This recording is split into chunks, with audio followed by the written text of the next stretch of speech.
Well, what does that mean? Let's first describe how they work. Because these vendors tend to be another layer, whether it's sitting behind traditional secure email gateways or sitting behind Microsoft or G Suite, they analyze all emails upon delivery of that message.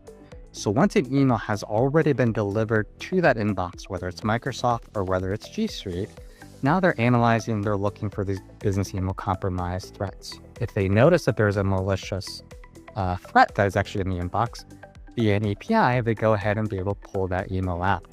So that's how they do their remediation. There's some major flaws and downsides with this approach. Whenever you're relying on post-delivery remediation, basically means that you're relying upon the API service, whether it's Microsoft or G Suite, for their remediation API to be available for you to be able to pull emails out.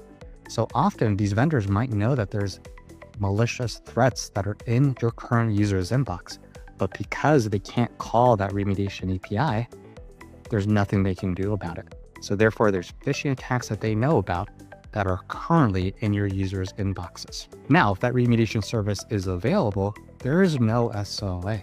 So you have no ability of being able to control or really set an expectation in terms of how long this remediation is going to take. And when these services are not open, you're failing open. Once again, that inability of being able to apply inline protection, so you're relying upon remediation after the delivery of a message, is a security gap that you should be well aware of when you're looking at these kind of solutions and the different approaches here. So this is not just coming from Mimecast's perspective or from our point of view. We're hearing a lot of customers and really organizations that are leveraging some of these other products come back with a lot of really interesting feedback. It took several minutes to remediate a message, and in those several minutes, the user had already read and had already interacted with the message.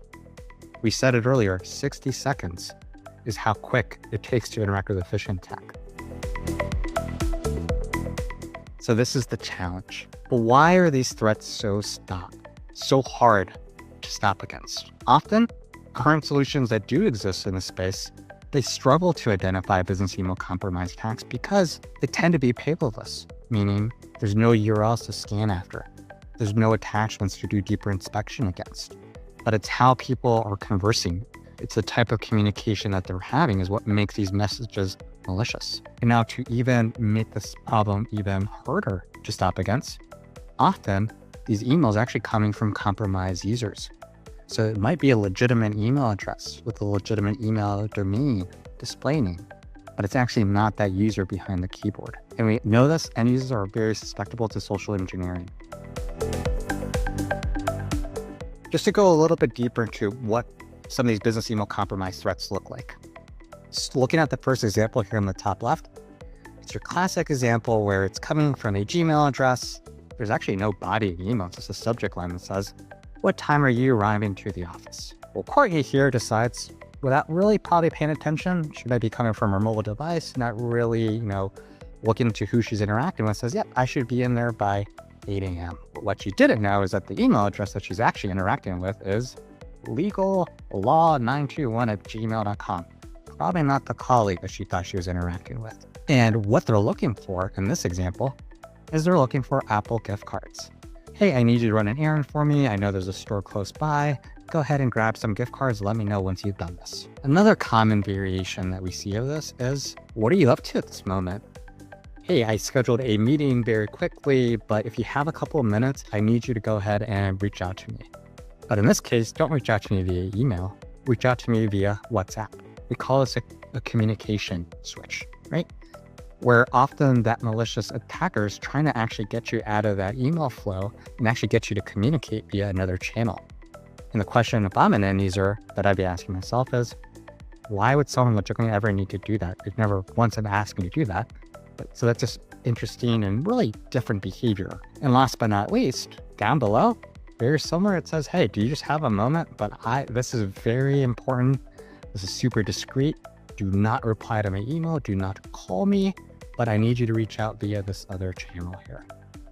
So these are all, while similar, different variations of business email compromise examples that we've seen. But these actors continue getting a lot more intelligent, a lot more, I'd say, discreet in terms of how they're trying to insert themselves in this business email compromise. And we know time is of an essence. Average time, it's about 60 seconds is how long it takes for a user to fall for one of these attacks. It happens quickly, yet it's the data, yet its financial information is being lost here. And often it's impossible to actually recover. And when it gets to that access of data, the numbers speak for themselves. $15 million is the average cost of an insider data leak. I will re-emphasize this. This is inline protection that's happening before the delivery of the email to its end users. This is 100% different than what the competition is doing in this space. All these checks, all these pre-filters, all this analysis happens before delivery. So if you know, and if the model comes back and says with high confidence, this is a malicious email, why would you ever want to deliver that email and then be able to pull it out afterwards? You should just be able to block that email in line and never actually allow that email to be delivered. This is a key and massive difference to how Mimecast has architected our business email compromise protection technology compared to the rest of the space here. So Inline will give you the different confidence rates with the model, and then we allow administrators to decide, are you holding these? Are you blocking these? And maybe before you ever implement any policies,